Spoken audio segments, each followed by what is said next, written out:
Welcome in America. The 2022 NCAA Tournament is officially underway. Oh, man, it's official. We're finally here. We've had some upsets. We've had some great games, some great moments, and I'm already a little worn out from basketball. It's great. We had a great first four last night, by the way. Yeah. Notre Dame-Rutgers was a great lead into this. The greatest first four game ever.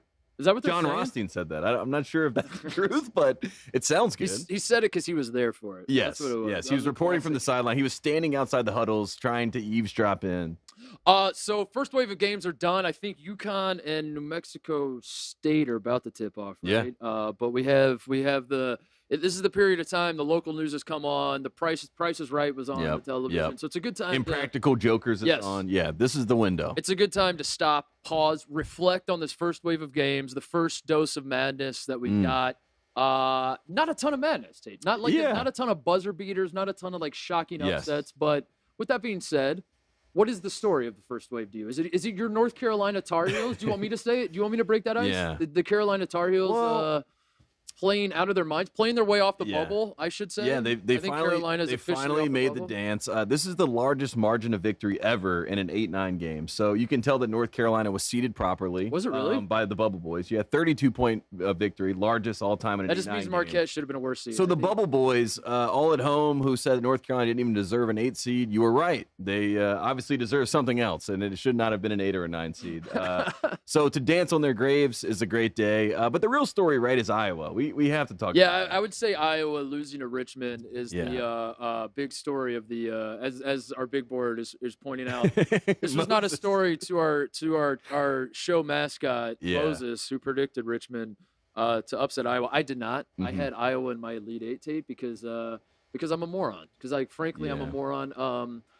But you weren't alone. Yeah. I mean, the rest of America, it felt like we saw Cousin Sal came in earlier. Yeah. He also had Iowa going to the Final Four. Dick Vitale had Iowa go. A lot of I didn't have people Iowa in the Final Four. Yeah. I knew like this is not revisionist. I will proudly wear my and your Iowa bracket's pick. right there for the listeners. My bracket's home. right there. Yeah. I will proudly wear it. All I'm doing is just like kind of explaining how this happened because I think there are a lot of people who didn't publicly tweet out their brackets. Yes. That are suddenly saying, How did you not expect Georgia State to get Gonzaga again? And you're like, what? How did you? The line was 30. How did you expect that? A lot of these smart people, a lot of these Captain Hindsight people that are like, yeah, no shit, Iowa sucked. Like, why would you bet on Fran McCaffrey? And I'm like, let me see your bracket. They're like, I can't find it. Yeah. I don't know where my bracket. bracket. I didn't make one, but I could have told you that Iowa was going to shit the bed. I knew Iowa, like, and I'm not saying this revision, but like, there's a reason I didn't have Iowa in my Final Four. Is like when the wheels fell off for Iowa, I knew they were gonna fall off. Yeah. Like, I knew that time was gonna come. I just believe that Iowa had a little bit of a run in them, because Keegan and Chris Murray are they are those two guys like playing the role on this team this year was what last year's team didn't have. Yeah. So I saw versatility. We talked about it. One thing I did not see coming was Iowa going. Hey, they did the same thing that they did last year. I thought it was going to be a lot different. That is true. Well, no, actually, last year they won a game. Oh, they at least won one game. But it's the same story. Because what do we know about the tournament? We talk about this all the time. Guard play and defense. Yes. What does Iowa not have? Guard play, and what did they not show today? Defense. But again, like I thought, like that is the formula to me for like a sustained run, like a Final Four national title run. I thought Iowa could like win a few games because they have the best player on the court. Yeah. Yes. But one thing I wasn't prepared for was 6 for 29. I wasn't prepared for that. Yeah. I should have been better prepared for Jacob Gilliard just going bananas on Bohannon. All-time leader in steals. He is. I should have seen that coming. That one's me. That one. If you want to clown me for something with Iowa, clown me for that. For not seeing that Jacob Gilliard would just run circles around Iowa's guard. But even if you thought that, you would think at some point, okay, Jordan Bohannon's getting crushed. He can't bring the ball off the court because of Gilliard. He's at least going to hit shots. He's at least going to make threes. That's what he's known for. This is second all-time in 3 points made behind J.J. Redick. And he still couldn't do that today. No one was hitting anything on Iowa. That is the beauty of this tournament. Is I don't think it's. I still don't think it's that stupid to think Iowa's a good basketball team. Well, shout out to Patrick McCaffrey. He goes 6 for 29. You're not going to beat a lot of teams. Patrick McCaffrey was trying to put on for his dad. You know what I mean? He was trying to make sure that his dad won this game. So shout out to Patrick McCaffrey. He played a great game, 18 points in this one. I mean, Keegan Murray, if you look at the stats, 21 and 9. he technically did his job. He did, but it was like it was a inconsequential. Quiet. It was inconsequential. Yeah. It was there were a lot of times where Iowa needed a bucket to kind of. And for the Iowa fans at home that are bringing up the referees, and Chris Murray had a 3 that was really bad late where he got fouled on. Those things happen in every game. I mean, it was an egregious missed call, but at the same time, their opportunity was there for Iowa. I am not an Iowa fan. Yeah. I don't. Iowa's one of those teams in the Big Ten that I think a lot of people don't like. Big Ten fans, we're kind of neutral on. Yeah. Wisconsin fans would argue otherwise. The Big Ten West would argue otherwise. They probably hate Iowa, but as a Buckeye, like Iowa's not a team that we necessarily hate, but we're certainly not fans of Iowa. And boy, I felt for Iowa fans. I did too. That's why I want to bring it up. Give them that notice. I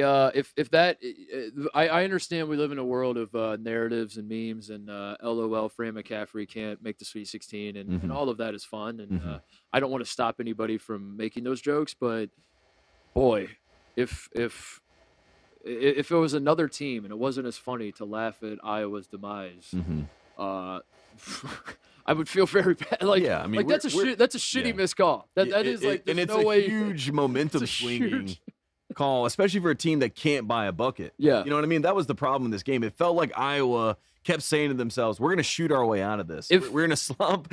We're going to return to the mean at some point. Just keep taking open shots, and it's all going to work out." Meanwhile, Richmond just back cutting them and driving to the basket. I think they had 38 paint points at the end of the game. See, that part doesn't there's literally only one thing of Iowa losing that surprised me is that they were bricking wide open shots over and over and over, and at no point did it start to did they? Do we blame the basketball? Because there's been some people that have blamed the basketball, the orange plastic basketball. It's too orange. Too plastic. Iowa's defense has gotten better down. It was better down the stretch. It was better in the Big Ten tournament. But the reasons you talked yourself into Iowa, we knew what it was, and I guess that's my point. Is that as a guy who believed in Iowa, I want to speak on behalf of all the other Iowa believers and say, this team is who we thought they were. Yeah. Nobody was confused about oh my God, Iowa can't really guard Richmond. That's surprising. That wasn't the surprise. The surprise was that Iowa went 6 for 29 from 3. Yeah. We thought they were going to get back cut. We thought that they were going to give up some easy buckets. It was just that they were going to then on the other end of the floor not go 6 for 29 from 3. Yeah. When I wrote down, I wrote it in small letters right next to my bracket. I said Iowa, and then I put in parentheses, will not go 6 for 29 from 3. Yeah. And they did, and that's ultimately more rebounds, less turnovers. Everything that you look at, you would say, I guess Iowa probably wins this game, except for the fact that they shot 6 for 29 from 3. I swear to God, if Ohio State loses to Sister Jean on E.J. Liddell getting slapped on the elbow, clear as day, on a pivotal 3-point shot that would tie the game. They were down 3, right? Iowa was down 3 when that happened. Yeah. If that happens, I swear to God, I'm burning this place to the ground. So all of our crew in here, please leave before this happens. If you see E.J. Liddell get fouled and they don't call it, I am going to burn this place to the ground. And so in that regard, and he's on camera saying that, so that's good news for everybody. And also, Judge, if you're watching this at my trial, I was joking. It wasn't me. This is parody law. It's called parody. But I do think that Richmond outplayed Iowa. That Richmond deserves the W. All of that is true. But I would be sick to my stomach if I was an Iowa fan based on that call, because as much as you want to believe that, as much as you want to shrug your shoulders and be like, listen, man, Richmond outplayed you anyway. Whatever. You can't put it all in one call. That kind of, it's a pretty big call. It's a pretty big call to miss, but I wanted to bring it up because it is what it is. But also, LOL Iowa. And that's what happens in this world. But shout out to Richmond, like you said. I mean, this is a program that has a history of having some big upsets. They went to the Sweet 16 back in 2011. Yeah. So, shout out Mooney, a great coach. Richmond, huge winners in this game, but not as big as Kansas. Kansas got the big W. As I was finding out, with these Kansas fans? I don't know, dude. They were very upset that I guess you picked Iowa. It wasn't just me. They're dunking on all Everybody. of college basketball media. For picking Iowa to win a basketball game. Well, this is why you picked them to win the title. Yeah, I know. That's how you avoid all this. I know. Apparently Kansas was the only team I picked to lose in my tournament. I wrote in my national champion every other team but Kansas. And then because I've heard more from Kansas fans than Richmond fans. You would think Richmond fans would be dunking on me you dumb idiot. Why'd you pick against it? And I haven't heard a peep from Richmond fans. Well, shout out Kansas to fans are Richmond like, fans. you picked us to lose to Iowa, and we didn't lose to Iowa. You absolute moron. Well, I think that Richmond fans also saw Moses' bracket, and then they were like, okay, at least the smart one on the show picked us. Moses believed in us. But I mean, that really is the biggest story of the day, is that Iowa. Not to mention, like, Kansas fans. I had in 7 of my 9 other brackets, I had Kansas beating Iowa. Yeah. So we're not going to talk about Get that. over it. Yeah. We're not going to talk about that. Yeah. Show your other brackets. In 7 out of the 10 brackets I filled, I had Kansas going to the Final Four, and I get no respect for that. So that was probably the big story, though. It was Iowa. Yeah. Losing the 12-5 upset special. Iowa was red hot. Richmond was too, though. Richmond got into the tournament by winning the A-10 tournament. Yeah, so, A-10 versus Big Ten. Maybe we should have saw that. You brought that up on the bracket show, by the way. What? I don't know if you remember that. What did I say? You said that, like, I think you brought up Richmond winning the Big, or no, Yeah. you said you liked Iowa because Iowa had won the Big Ten tournament, and I was like, well, Richmond won the 8, and you're like, yeah, that's a great point. Like, I like Richmond. I think but then you wrote down Iowa. I don't know what you were thinking. No, I got scared. I wanted to pick the upset, and I think if I did, and I apologize to Iowa fans in advance, if I had picked Richmond to win this game, Iowa wins. 10 out of 10 times. So? Yeah. So I apologize. That was probably the big upset, though. It was 12-5. I guess the other big upset was Michigan over Colorado State to start the day. But it wasn't really an upset. Well, they were favored by Vegas, right? They were favored. They also were down early in this game. They were playing in Indy. Yeah. Colorado State had some travel problems, but I don't want to hear that as an excuse because Colorado State, as you said, was up early, so that kind of nullifies the travel. Yeah. And Michigan didn't have their point guard. Yep. Which nullifies that. I'm doing some calculus. The algorithm is It felt like a weird game where, like, and I said this to you while we were watching, it feels like Colorado State is not expecting to win this game. Yeah. Even though they're the 6th seed, they look like they are okay to lose to the power player here, which is Michigan. And that's kind of how the game transpired. This was a make shots game. I mean, Colorado State was ice cold. Michigan couldn't hit shit to start the game. They were dead broke in the first half. We were hoping for Roddy to catch fire. Yeah. Never happened. Roddy, Deshaun Thomas was going off, and there for a second, like the Buckeye in me was like, my eyes were lighting up watching a guy named Deshaun Thomas. I've seen this before. Yeah. Handed it to the Wolverines, and I was like, hey, I like this. This is kind of nice. So where do we stand with Michigan? Because Michigan is a team that obviously last year they go to the Elite Eight. It's not the same team, you know that, but Juwan Howard's still here, Hunter Dickinson's still here. So the idea of the culture, we'll say, of Michigan basketball, of whatever culture it is that Juwan Howard has, of fighting people in handshake lines and advancing in the NCAA tournament, that still exists. So there's reason to believe maybe that Michigan can go on a run, and maybe we look up and Michigan's advancing in this tournament. It's not surprising. But for one little problem, which is that they play Tennessee. They play Tennessee, who honestly, sneakily, might have had the most impressive performance of the entire day today. What they did to Longwood. And I understand Longwood is a 14 seed, and this probably did not register on anybody's radar. I'm not pretending that, like, Longwood was a national title threat, but the way Tennessee just completely dismantled them was insane to me. Yeah. I had Longwood points in this game because I assumed that Longwood was going to give Tennessee a game. Rick Barnes has struggled in March before, so all of the preconceived notions that you might have about a Rick Barnes Tennessee team were dismissed today. And I think Carolina did a good job of letting people know we were seeded improperly, but Tennessee did the best job because they blew out Longwood. They let you know that they should have been a 2 seed, probably should have been at least considered for the 1 seed, should have been in the conversation. And what they did today, if I'm Michigan, I feel good that we obviously got to win and moving on. But I am not very happy that the team I see next is Tennessee. It's Tennessee. Because Tennessee might be playing the best basketball in this tournament. Yeah. There's an argument to be made. Now that Iowa's out. Tennessee's also red hot. But, Michigan playing in Indy, that helps. And they're playing in the exact same building that they played the Big Ten tournament in. So I don't know if the familiarity helps. They were only in the Big Ten tournament for 1 game. So it's not like they had like a long run there, but this is a great draw for Michigan in the first round. But then who they have to see next is very unfortunate for them to be able to make a Sweet 16 back to back.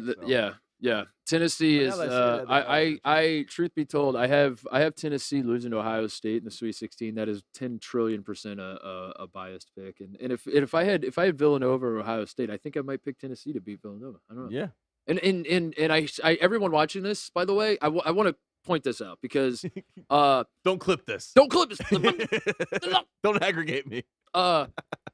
everyone watching this just said the same thing to themselves, which is like, did you just say you're taking Rick Barnes to Elite Eight? Is that what it is? Yeah. Like, did you say that's you what I believe mean? in Rick Throw Barnes out and the Mars? preconceived But notions. This is the insanity of this tournament, and like what people. It drives you up a wall because people like this is the ultimate exercise in confirmation bias, the NCAA tournament, because the same people that would love to point out like anyone who picked Marquette to beat North Carolina is an absolute moron. Shaka Smart has not won an NCAA tournament game of any kind since 2013. So shame on you for believing that Shaka Smart could beat. Maybe that's true. Same thing with Fran McCaffrey. Why would anybody buy into Fran McCaffrey? Can I remind you, the last national champion was Scott Drew, who we were saying all these things about. And before him was Jay Wright, Tony Bennett, who literally lost to a 16 seed, and everybody going into that year was Jay Wright. Yes, Jay Wright. 2017, Roy Williams, the game had passed him by. I mean, this is how it works is every single year. So, like, those of us who do put our necks out for to be honest, I wasn't putting my neck out for Fran McCaffrey. I was putting my neck out for Keegan Murray with Iowa, first of all. Same with Tennessee. Like when I watch Tennessee, I'm not saying, "Oh my God, I think Rick Barnes figured it out." It's that all those dudes on the team have figured it out. It's and Kennedy Chandler. They play insane defense. They have great guards, and that's why you believe in them. So I get it. Like if that's how you want to. Some of us are forward thinkers, and we want to be ahead of the curve, Tate. And I was certainly ahead of the curve with Tony Bennett. Not to brag. That's not what I'm saying. I'm not bragging. I'm not, but I was. I just want the facts to show that I was ahead of the Tony Bennett curve. I was trying to get ahead of the Fran McCaffrey curve.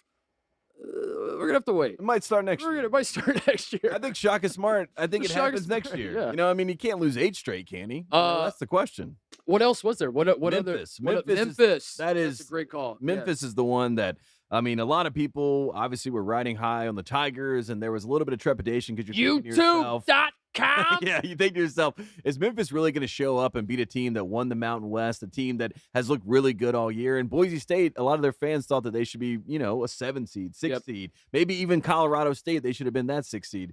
So you can talk yourself into Boise, but the fact that Memphis not only delivered in this game but blew them out so much. Blowing them out. They were blowing them out, I should say. I mean, maybe I'm a little too gung-ho Memphis, but how they looked with Williams and Duren, I like that front court. I like that Amani Bates. Talk about that efficiency. The guy played 3 minutes and had 3 points. I mean, how do you not draft him in the lottery? I don't know. All I see is efficiency. That's a great move to do the 3 minutes points per minute. 3 points. That's a walk-on special, by the way. All the walk-ons out there watching.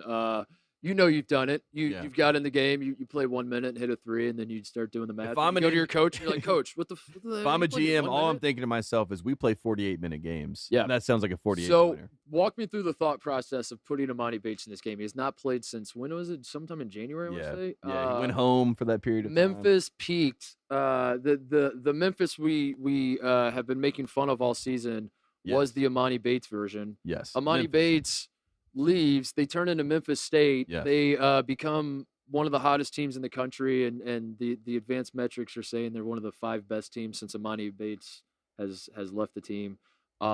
Everything about Memphis is suddenly trending the right direction. They do lose to Houston in the American Championship, but why introduce Amani Bates into the mix now? If you're Penny Hardaway. Because Penny is saving face, and Penny knows that if Amani Bates plays in the tournament, 1, there's a chance we get him to come back to Memphis, and 2, we want that. We don't have the whole cloud hanging over. Well, this team did have another 5-star who's actually not. You know what I mean? Yeah. And you get him on the court. The last thing you played him 3 minutes. Like it's not gonna matter. The last thing you want if you're a coach that dabbles in the 5-star game is people recruiting people recruiting against you saying he had a 5-star and look what happened to him. And he kept him on the bench and then I call that the Joey Baker. Like if I were any kid and I saw what happened to Joey Baker at Duke, there's no way I would send my 5-star kid to that school. I mean, like the disrespect. Doesn't even get a senior night. His coach takes his senior night.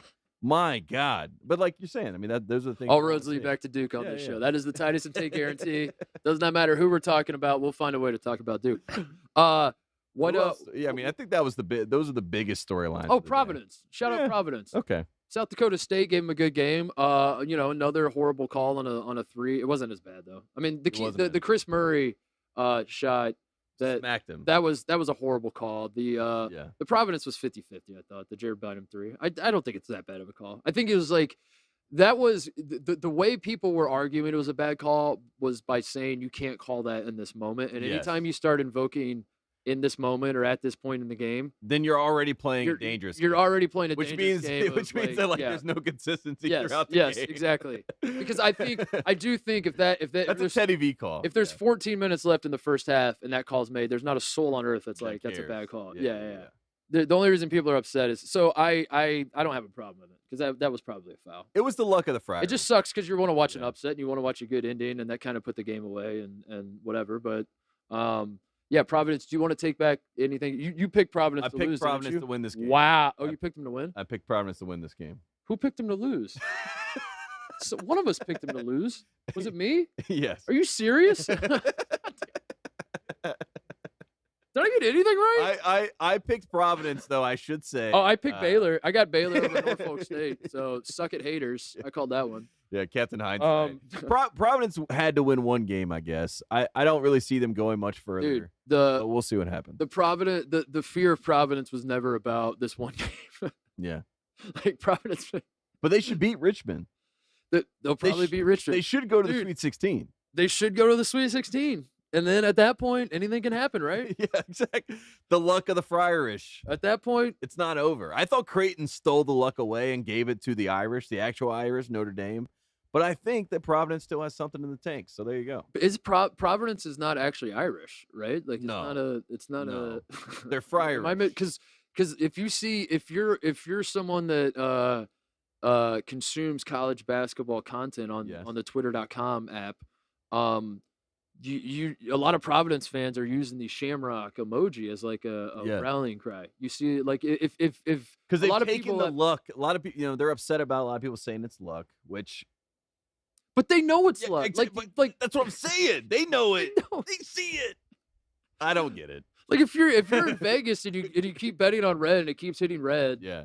You're not saying I'm a genius. You're not saying I'm a genius. You're saying I'm so lucky, hot today. Yeah. But also, like, this is awesome. But also, I don't know. It's a weird dynamic. Providence has been weird because to use that example, if you're at the roulette table, then someone comes up to you and goes, "You're lucky today." You're like, "Oh yeah, yeah." You're like, "Hell yeah!" And you high five them. Yeah, you don't like. You don't get mad. Like, what do you mean lucky? But like that's how. Like in Providence, it's like a weird deal where like Providence fans are like allowed to say they're lucky.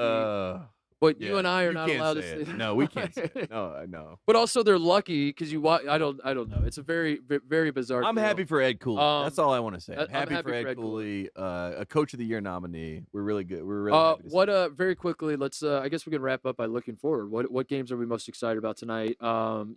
Connecticut's up. UConn's up 6-5. Under 12 timeout. Under 12, it's 6 to oof. Yikes. Yeah, we got a mug fest going. Yeah, that's a bunch of muck. Is that going to be some muckers going on there? Kentucky. Ooh. Yeah. Tied it 2. Yeah, it's a close one. Close one. That's my barn burner. That's my national title pick. Yeah, are you worried? Uh-oh. I think the most exciting game, the best game of the day is San Francisco Murray State, which a lot of people probably would look at that and say, "Wait, what?" San Francisco Murray State. But that's going to be the best game. That's going to be an awesome one at 6:40. Right? Yeah. I think Indiana State Marys is going to be a close game. I don't think so. it's going to be a good game. That's a mucker. That game and LSU Iowa State tomorrow are they might break the muckometer. Yeah.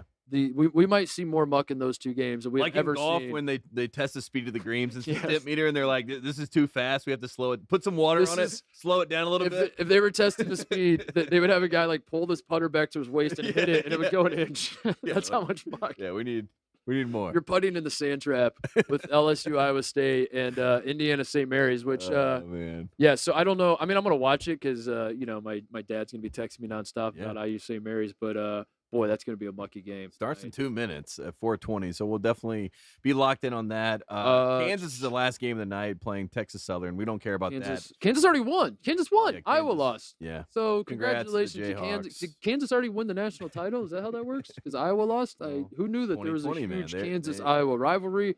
I'm excited for that. Vermont, Arkansas. That's the game that we're going to have a lot of Arkansas fans coming at our necks. And honestly, I hope Must Bust wins this game because I hope that we were able to get his team fired up. I'm still a little bit concerned about them playing in Buffalo, New York, but other than that, I had Arkansas in all my other brackets. That's true. All of them. That's true. Vermont was the only one I had. No, There's going to be some upsets. You got to take some swings. As I said on the bracket show, I really wish Vermont wasn't playing Arkansas. I believe in Arkansas. I think Arkansas is very, very good. In fact, Arkansas is better than Vermont.